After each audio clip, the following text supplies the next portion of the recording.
नमस्कार. आत्ताचा हा व्हिडिओ थोडासा इन्फॉर्मेटिव्ह असणार आहे. राधिका क्रिएशन्स आता वर्षभराचे कोर्सेस घेऊन आलेले आहेत.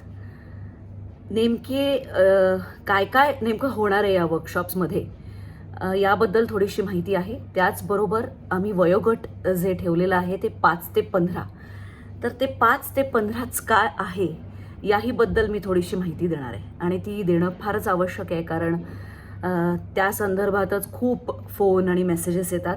त्याचबरोबर नेमकं या कोर्सेसमध्ये, वर्कशॉप्समध्ये, कार्यशाळेमध्ये आम्ही काय शिकवणार आहोत, काय त्यांना मिळणार आहे यातून, याची थोडीशी म्हणजे बऱ्यापैकी माहिती मी तुम्हाला आत्ता देणार आहे. हा व्हिडिओ थोडासा लांबू शकतो, म्हणून याचं मोठं सेशन जे आहे ते मी यूट्यूब चॅनलवर टाकते. थोडक्यात जी माहिती आहे ती सोशल मीडियावर आत्ता या व्हिडिओच्या माध्यमातून पाठवते. जेव्हा आम्ही काही कोर्सेस डिझाईन करतो तर मुलांचा एकतर सर्वांगीण विकास व्हावा, त्याचबरोबर विषय जो आहे नाटकाच्या माध्यमातून पोचवायचा आहे तो उच्च कोटीचा आहे की नाही याकडे आमचं लक्ष असतं. आणि त्याचबरोबर अभिनय ज्याच्या प्रेमापोटी मुलं येतात तर त्यांना ते करण्याची संधी मिळते की नाही याहीकडे आमचं विशेष लक्ष असतं. या सगळ्याची माहिती आम्ही एका फॉर्ममध्ये टाकतो आणि तो फॉर्म आम्ही रिलीज करतो. रिलीज केल्यानंतर सुद्धा बरेच वेळा तेच प्रश्न पालकवर्ग आम्हाला फोन करून विचारतात आणि त्याचे इन्स्टंट रिप्लायज आम्हाला मागतात आणि म्हणजे ते अपेक्षित असतं त्यांच्याकडून, त्यांना आमच्याकडून अपेक्षित असतं. पण आम्ही सातत्याने द्यायचा प्रयत्न नक्कीच करतो, पण आमच्याकडे हवी तेवढी मॅनपॉवर नाही आहे अजूनही, कारण राधिका क्रिएशन्स ही संस्था म्हटलं तर खूप मोठी नाही आहे. आम्ही एक 3-4च जणं जे आहोत ते या सगळ्याकडे लक्ष देऊन काम करत असतो आणि आम्हाला रात्री बेरात्री टायमिंग काय असणार आहे, वार कोणता असणार आहे, असेही प्रश्न विचारले जातात. तर त्याचं उत्तर एकच असतं की फॉर्म वाचा. पण मनुष्य प्राणीला वाचायचा कंटाळा आहे असं मला लक्षात आलं. त्यामुळे आपण कितीही लिहून दिलं तरीसुद्धा आम्हाला तोंडी सांगा किंवा आम्ही फोन करतो त्यावेळेला आम्हाला सांगा. तर त्या सगळ्याचं उत्तर मी या व्हिडिओतून देणार आहे, जेणेकरून तुम्हाला पण समाधान होईल आणि आम्हालाही तेच प्रश्न परत वेगळ्या पद्धतीने काही सांगायची गरज नाही, कारण त्याचं उत्तर हो किंवा नाही किंवा वेळेच्या बाबतीत हेच टायमिंग आहे हेच आम्हाला परत सांगावं लागतं.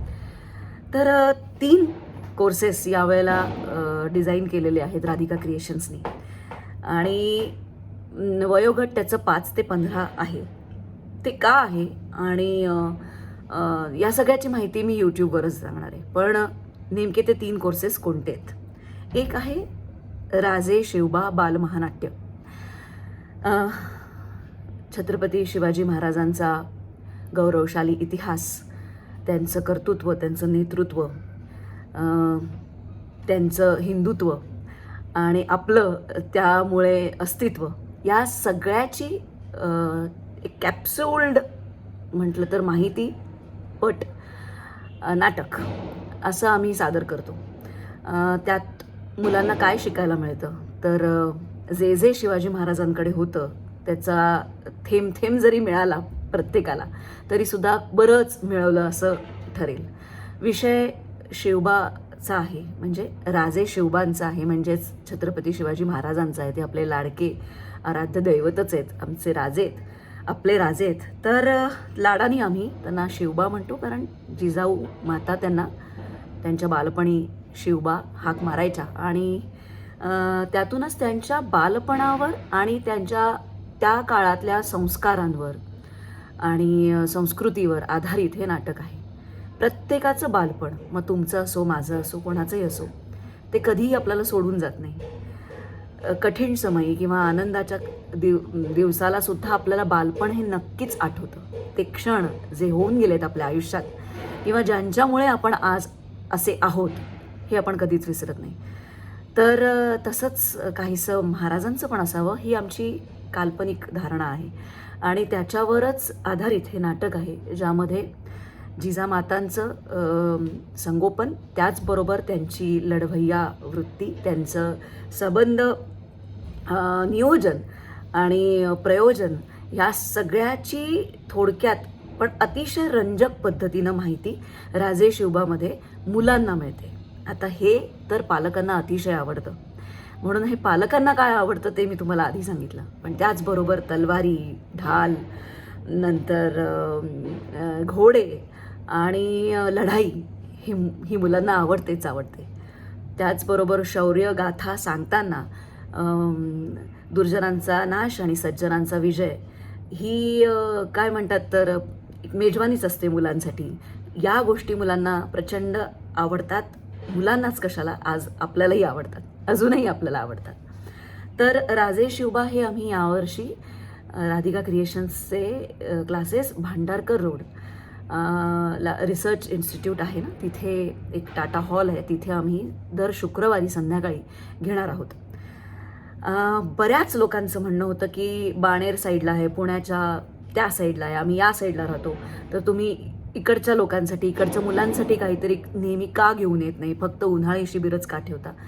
तर आता मात्र अजिबात ही संधी दवडू नका, अजिबातच नाही. म्हणजे कुठलंही कारण देऊ नका, कारण आम्ही तुमच्यापर्यंत येण्यासाठी बरेच कष्ट घेतलेले आहेत.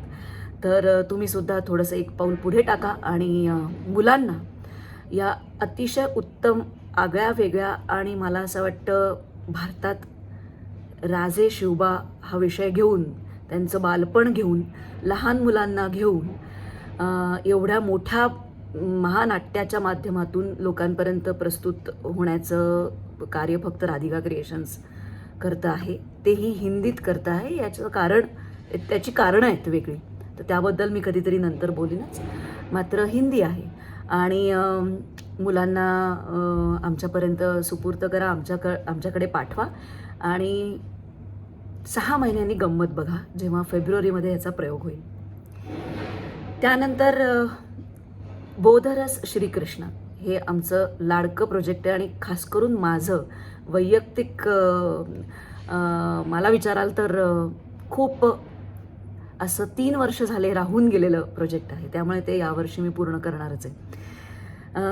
त्याकरता मला बरेच जणांची साथ हवी आहे आणि ती आता मला दिसते की राजे शिवबा, सियावर रामचंद्र की जय केल्यानंतर अतिशय असा आमचा एक मोठा संच तयार झालेला आहे. माझ्याबरोबर माझे साथीदार तयार आहेत आणि तुला हवी ती मदत आणि हवा तो वेळ आमच्याकडून घे. मात्र राजे शिवबा, सियावर रामचंद्र की जय सारखंच हे बोधरस श्रीकृष्ण व्हायला हवं. पण आता मात्र मी आणखीनच जोमानं आणि नव्या ताकदीनं आणि हिमतीनं याही दोन्ही कलाकृतींपेक्षा अतिशय अफाट, अजरामर, अप्रतिम, सुंदर, देखणं असं महानाट्य तुमच्यासमोर घेऊन येऊ इच्छिते. हे नवं कोरं नाटक आहे. यामध्ये नाच आहे, गाणी आहे, रासलीला आहे, श्रीकृष्ण आहे, त्यामुळे त्यामध्ये बोधकथा आहेतच आहेत. तर असं हे नाटक परत एकदा आईवडिलांना जे ऐकायला आवडतं आणि जे संस्कार मुलांच्या मध्ये व्हावेत असं त्यांना वाटतं, तर ते हे विषय आहेत.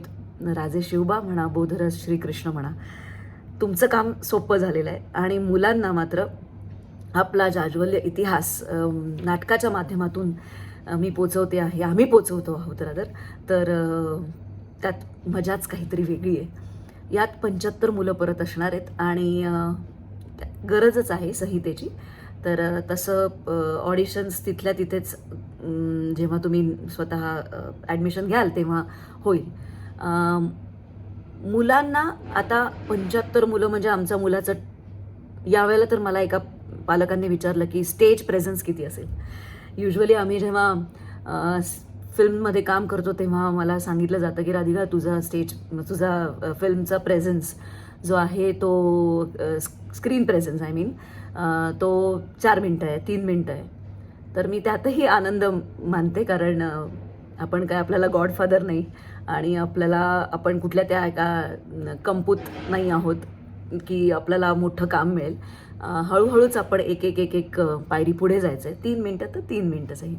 पण एका पेरेंटने विचारलं की स्टेज प्रेझेन्स त्याचा किती आहे. तर असं काही आपल्याला मोजून मापून बोधरस श्रीकृष्णामध्ये सांगता येणार नाही. बोधरस श्रीकृष्णाचं काम जो करणारे तो सुद्धा आमच्याकडे एक आम्ही सवयच लावलेली आहे की मुलांना जर इथे लोळायचं झोपायचं असं काहीतरी अभिनय करायचा आहे तर त्याला ती रंगभूमीसुद्धा कुंच्यानी झाडून काढावी लागेल. तर त्याच्याही करता काही नियम वेगळे नाही आहेत, सगळ्यांकरता सारखेच आहेत. अपेक्स वन नावाचा एक डिझाईन केलेला आहे, कार्यशाळा डिझाइन केलेली आहे आणि त्यामध्ये मुलांचा सर्वांगीण विकास व्हावा, वाचिक अभिनयावर जोर आहे त्यामध्ये. त्याचबरोबर ज्यांना खरंच अभिनय क्षेत्रामध्ये काही करायचं आहे किंवा वक्तृत्व त्यांचं चांगलं व्हावं किंवा भाषा सुधारावी, त्याचबरोबर विचार मांडता यावे, तर अशा जरा समजूतदार समज जास्त असलेल्या मुलांना अपेक्स वन मी रेकमेंड करेन. त्यामध्ये एक मोनो ॲक्ट आम्ही करून घेतो, त्याचबरोबर एक स्किट प्रेझेंटेशन असतं, मग ते नाटकही असू शकतं, एकांकिका. त्याचबरोबर कॅमेरा अँगल्स आणि कॅमेरावर अभिनय कसा करायचा याहीबद्दल यावर्षी आम्ही पॉडकास्ट पण घेऊन येणार आहोत. अपेक्स वन जे मागच्या वर्षी झालेत त्यांचं पेंडिंग आहे कोर्स, यावर्षी त्यांनाही घेणार आणि याही मुलांना घेऊन आपण काही कॅमेरासमोर यूट्यूबवर निश्चितच जाणार आहोत. तर अपेक्स वन या सगळ्या बाबतीत आहे. त्यांना स्ट्रीट स्मार्ट करायचा प्रयत्न आहे, त्यांना मल्टी फॅसेटेड असणं गरजेचं आहे, मल्टी टॅलेंट त्यांच्यामध्ये रुजवायचा प्रयत्न अपेक्स वनमध्ये होतो. त्याचीच मोठी आवृत्ती म्हणजे अपेक्स टू. ज्यांनी अपेक्स वन केलेलं आहे त्यांचं अपेक्स टू आहे, ज्यामध्ये मुलंच सगळं करतात, नाटक बसवतात, लिहितात, दिग्दर्शन करतात आणि माझ्या मार्गदर्शनाखाली करतील. वयोगट 5 ते 15च का?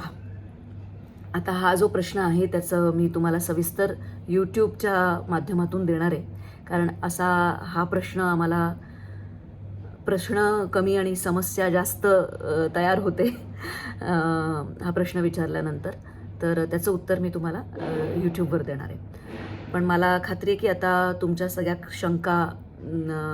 शंकांचं निरसन झालं असेल, तरीसुद्धा शंका असतील, प्रश्न असतील, याचाच अर्थ की तुम्ही इच्छुक आहात, तुम्ही इंटरेस्टेड आहात आणि म्हणूनच तुम्ही कुठलाही प्रश्न विचारला तरी आम्हाला चालणार आहे.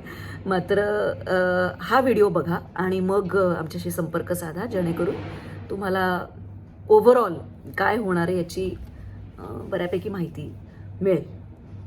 धन्यवाद. नमस्कार मंडळी. तर आजच्या या व्हिडिओमध्ये मी तुमच्या प्रश्नाचं उत्तर देणार आहे.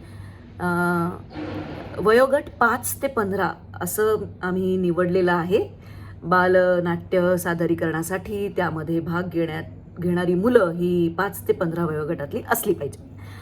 5 ते 15च का? तर एकतर मुळातच बालपण आता फारच हरवत चाललेलं आहे मुलांचं. 11 आणि 12 वर्षांची मुलं झाली की त्यांना शिंग फुटतात. आता हा व्हिडिओ मला असं वाटतं की लहान मुलं बघत नसतील, तर पालकांना मला हे सांगायचं आहे की गर्लफ्रेंड, बॉयफ्रेंड हे विषय आणि त्यानंतर कुजबूज हळूहळू काहीतरी बोलणं तत्सम हे वयाच्या 11व्या वर्षीच मला दिसायला लागलेलं आहे. आणि त्याचं दोष मी मुलांना देत नाही अजिबात.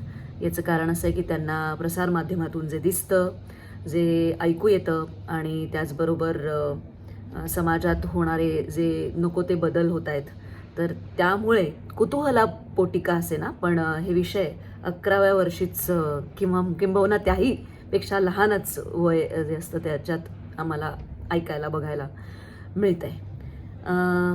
त्यामुळे मुलांचा असा समज झालेला आहे की मुलं आम्ही मोठे झालेलो आहोत, पण ते तसं नाही आहे. किंबहुना माझा हट्ट आहे जरासा की त्यांनी इतक्या लवकर मोठं होऊ नये, काही गरजच नाही आहे.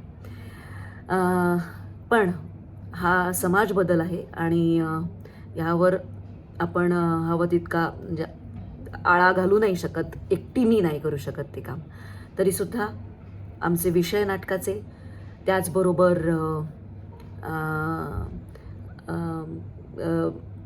शिकवण्याची पद्धत आणि वागवण्याची पद्धत ही आम्ही त्यांना लहान समजूनच शिकवत असतो.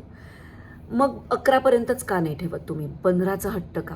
तर वेगवेगळ्या कुटुंबांमध्ये वेगवेगळी मुलं वाढत असतात आणि काही मुलांना असं वाटतं की ते अति हुशार झालेले आहेत आणि मोठे झालेले आहेत, तर काही मुलांना अजूनही वाटतं की आम्ही लहानच आहोत किंवा त्यांना लहानच राहायला आवडतं. लहान मुलांमध्ये रमायला आवडतं, म्हणजे अजून त्यांच्या वयाच्या आणखीन लहान वयात. त्याचबरोबर बरीच मुलंही सिंगल चाइल्ड आहेत, माझ्या मुलीला धरून. तर बरेच जण असे आहेत की त्यांना भाऊ बहीण नाही आहे किंवा त्यांचा संवाद होत नाही त्यांच्याच वयाच्या मुलांशी, आणि ते कुठेतरी आपले मित्र, भाऊ बहीण, भाव भावना या सगळ्या नाटकाच्या माध्यमातून शोधत असतात. त्यामुळे हे वय जे आहे 5 ते 15 हे योग्य वय आहे. 5:45, 4:30, 3:30, 1:30, 1:45 अशा सगळ्या वयातल्या मुलांच्या पालकांनी सुद्धा आम्हाला संपर्क साधलेला आहे आणि म्हटलंय की घ्या ना आमच्या मुलांना, आमचा मुलगा अतिशय सुंदर नाचतो, त्याला त्याचं पाठांतर पटपट होतं आणि तो खूप वेडेवाकडे चाळे करत असतो वेगवेगळे रील्स बघून. हे काही क्वालिफिकेशन नाही आहे नाटकात येण्यासाठी. नाटकात येण्यासाठी तुम्हाला एकतर थोडी तुमची भाषेचं ज्ञान विकसित व्हायला हवं, जे की 5 वर्षापर्यंत आईच्या जवळ बिलगणारं बाळ असतं, त्याला तेवढं बिलगू द्या, कारण तो 6-7 वर्षांचा झाल्यावर ऑटोमॅटिकली तुमच्यापासून लांब जाणार आहे, आणि मग आमच्याकडे पाठवा. ज्या मुलांना आई आणि वडीलच मिळत नाहीत ऑफिसेसमध्ये जात असल्यामुळे, तर ती वंचित मुलं आमच्याकडे केविलवाण्या नजरेने बघतात आणि येतात. मी 1-2दा 4.5 आणि 4 वर्षांच्या मुलांना घेण्याचा प्रयत्न केला आहे, कारण आजकालची काय झेन अल्फा आहेत, स्मार्ट आहेत, पण तसं नाही आहे. ही मुलं एक वेगळंच काहीतरी शोधत असतात. त्याचबरोबर ती 1-2 मुलं 1-2दा क्लासमध्ये रडतातही की आम्हाला घरी तर जायचं नाही आहे, पण आम्हाला कळत नाही आहे की आम्ही कसं वागायचं. 1.5 आणि 2.25 वर्षांचं जेव्हा बाळ आमच्याकडे पाठवायला एक आई तयार असते, तेव्हा मला जरा धक्काच बसतो की आपल्या समाजाला काय झालं आहे. त्याचबरोबर 3 वर्षाचं मुलं आहे, ते चुटू बोलत आहे, म्हणजे याचाच अर्थ की तो पुढे जाऊन उत्तम अभिनेता अभिनेत्री होणार आहे, अशी गॅरंटी आईवडील जेव्हा देतात तेव्हा मला धक्का बसतो. बडबड गीतं म्हणणं आणि गाणं म्हणजे आणि नाटकातले डायलॉग्स पाठ करणं, वाक्य पाठ करणं ही वेगळी गोष्ट झाली. 3 वर्षाच्या आणि 4 वर्षाच्या मुलांना मला तरी अजूनही, म्हणजे मी जेवढे जवळपासची मुलं बघितलेली आहेत त्यांना काय टॉयलेट एटिकेट्स ज्याला आपण म्हणतो, तर म्हणजे शिसू लागली तर पटकन सांगता येत नाही, मग ते डायपर घालून येतात आणि फार अवघड परिस्थिती होते. त्याकरता लागणारा आमच्याकडे सहकारी वर्ग नाही आहे की सतत त्या मुलाकडे लक्ष ठेवेल आणि मग त्याला डायलॉग्स म्हणायला सांगेल. तर तसं करू नका. 4:30 आहे ना, 4:45 जरी असला तरी त्याला 5चं पूर्ण होऊ द्या. आता तुम्ही म्हणाल की तू तर फारच लहान वयापासनं काम करतेस असं आम्ही ऐकलं. निश्चितच म्हणजे मला असं वाटतं की माझं बालपण हे घराच्या बाहेर बाबांच्या मांडीवर बसून दिग्दर्शन ते करत असताना ते सगळं बघण्यातच गेलेलं आहे. मला माझे आईवडील सांगतात 2.25 वर्षांची असताना तुला ना भूक लागायची ना तहान लागायची, तू नाटक बाबा बसवत असताना माझे बघायचीस त्यांच्या जवळ बसून. मात्र त्यांनी मला काही काम करायला दिलं नाही त्या वयात, त्यांनी बघायला पाठवलं होतं. अशी मुलं आहेत जी मला असं त्यांच्यामध्ये स्पार्क वाटतो. अशी आमच्याकडे 2-3 जण आहेत. आहान आहे, स्पृहा आहे. तर अशी आमच्याकडे 2-4 मुलं आहेत. आहान आहे, स्पृहा आहे, आणि ती मुलं मी त्यांची चाचणी घेतली आहे. त्यांना अनेक प्रश्न विचारले आहेत, त्यांच्याबरोबर 15-20 मिनटं इंटरव्ह्यूसारखा घेतलेला आहे, आणि मला लक्षात आलं की हां, ही मुलं आमच्याबरोबर राहू शकतात, ती रडणार नाहीत आणि त्यांना प्रचंड आवड आहे. मात्र हे फारच म्हणजे 100तून 1 किंवा 2. तर 5 वर्षांची मुलं आम्हाला हवी आहेत, म्हणजे ती येऊ शकतात. रादर तुमचा उत्साह मला कळतोय, आणि त्यांना घरीच बसू द्या, त्यांच्याकडनं छान बडबड गीतं गाऊन घ्या, त्यांना गोष्टी सांगा आणि मग तयार करून नाटकाला पाठवा. 15च्या पलीकडे सुद्धा आम्ही मुलं घेतो, नाही असं नाही. 16, 17 गरज पडली तर. म्हणजे अगदीच समजा कुठला एक एक कॅरेक्टर आहे, फॉर एक्झाम्पल त्राटिकेचं कॅरेक्टर आहे किंवा कुंभकर्णाचं आहे किंवा रावणाचं आहे, ज्यामध्ये आम्हाला खरंच असं वाटतं की उंच धिप्पाड असा मुलगा असावा, तर आम्ही घेतो. पण त्याला आम्ही स्टँड बायला ठेवतो. 5 ते 15 वयोगटातल्या मुलांना कुठल्याही प्रकारचं आधीचं बेसिक नाटकाचं शिक्षण झालेलं आहे का, तरच आम्ही घेऊ, असे आम्हाला प्रश्न विचारतात. म्हणून सांगते की नाही, त्यांना आवड मात्र हवी, त्यांनी वेळ पाळली पाहिजे आणि ते क्लासेसना आले पाहिजेत रोजच. नसतील येणार तर आईवडिलांची ही जबाबदारी आहे की त्यांनी आधीच आम्हाला इंटिमेट करणं, जेणेकरून आम्ही दुसरी कुठली तरी सोय लावू शकू. मात्र आवड हवी आणि पडेल ते काम, मिळेल ते काम करण्याची इच्छा हवी. मग हा रोल आहे का, मग मी हा रोल नाही करणार, असं बरेच पेरेंट्स विचारतात आम्हाला की 5च वर्षाचं वय आहे त्याचं, तर 15 वर्षांच्या मुलांनी एवढे डायलॉग्स त्याला मिळतील का? कसे मिळतील? त्याच्या वयानुरूप त्याला काम मिळेल. तर याचीही पालकांनी खबरदारी घ्यायची आहे. त्याचबरोबर तो खूप छान काम करतो, हो, त्यांनी एका ठिकाणी फारच छान काम केलेलं आहे, त्यांनी पल्लेदार वाक्य घेतलेली आहेत. इथे तर त्याला 2-4च वाक्य होती. तर वाक्य घेणे म्हणजे अभिनय नाही, म्हणजे ॲक्शनपेक्षा रिॲक्शन महत्त्वाची, नाही का? असेही पालक येतात आमच्याबरोबर नाटक बघून झाल्यावर, तिला ना हे कानातलं मिळालं नाही, तिला ना या प्रकारचं गळ्यातलं मिळालं नाही. तर मी मुलांनाही सांगते आणि आईवडिलांनाही सांगते की आभूषण म्हणजे अभिनय नाही. एखाद वेळेस आभूषण कमी असले तरी चालतात, तो अभिनयानं त्या कलाकारांनी मारून न्यायचं असतं, ती वेळ मारून न्यायची असते आणि आपलं काम चोख करायचं असतं. मग आपल्याला हवी असलेली प्रॉपर्टी जवळपास असली नसली तरी चालते, मात्र त्या अभिनयातून त्यांनी ते भाव, उत्कट भाव जे आहेत ते लोकांपर्यंत पोचवायचे आहेत, विचार पोचवायचे आहेत. तर 5 ते 15 हे वयोगट आम्ही ठरवलेलं आहे आणि त्या पद्धतीने मुलांना तुम्ही पाठवा. 7-8 हे वयोगट आहे ते फार कुतूहल, क्युरिओसिटीवालं असतं. 5 आणि 5, 6, 7 वाली जी मुलं असतात ती खूप निरीक्षण करणारी असतात. तर त्यांना निरीक्षण करू द्या. काम छोटं मिळालं तरी हरकत नसते, त्यांना बघू द्या. बघून जितकं आपण शिकतो तसं तितकं आपण करून शिकत नाही. 7, 8, 9 वाली मुलं असतात ती प्रचंड कुतूहल आणि प्रश्नांनी भरलेली असतात. म्हणजे त्यांच्याकडे भयंकर प्रश्न असतात आणि विचारू द्यात त्यांना प्रश्न पडू द्यात. 11, 12, 13, 14 हे जे ते ऐकलंय त्यांनी आणि जे त्यांनी बघितलेलं आहे ते सगळं करून पाहण्याच्या मार्गावर असतात आणि त्यांना नेतृत्व आवडतं, त्यांना जबाबदारी दिलेली आवडते. तर या फेजमध्ये ही मुलं असतात आणि ती फेज समजून आम्ही त्यांच्याकडून तसं काम करून घेत असतो. त्याला अपवाद असतातच. काही मुलं 5 आणि 6, 7 वर्षांची जी असतात ती एकदमच फारच देखणं काम करतात आणि 11, 12, 13ची मुलं असतात ती एकदम डल आणि डम दिसणारी पण असतात, वागणारी पण असतात. पण त्याच्याकरता प्रत्येक सांगितलं तसं प्रत्येक मूल हे युनिक आहे, वेगळं आहे आणि त्याला त्याच्या पद्धतीने त्याच्या कलेनीच घ्यावं लागतं. त्यांना समजून उमजून काम करावं लागतं त्यांच्याबरोबर काम करताना आम्हाला प्रचंड पेशन्स ठेवावा लागतो आणि नाटकात मजा हीच आहे की 5 वर्षाचा मुलगासुद्धा 15 वर्षाच्या मुलाबरोबर काम करू शकतो आणि त्याला करावं लागतं आणि एकत्र येऊन ही सांघिक कला म्हटलं, टीम वर्क जे आहे ते आपल्याला अतिशय असं जलप दिसतं आणि त्यालाच आपण नाटक म्हणतो. तर आमचा उदात्त हेतू आहे, आमचे विषय राजे शिवबास, यावर रामचंद्र की जय, बोधरस श्रीकृष्ण, अपेक्स 1, अपेक्स 2 हे सगळेच काहीतरी उद्दिष्ट घेऊन आलेले आहेत. या नाटकांमध्ये नेमकं काय होतं आणि तुम्हाला काय परिवर्तन, विकास होताना दिसेल मुलांमध्ये, याबद्दल मी एक वेगळा व्हिडिओ करीन.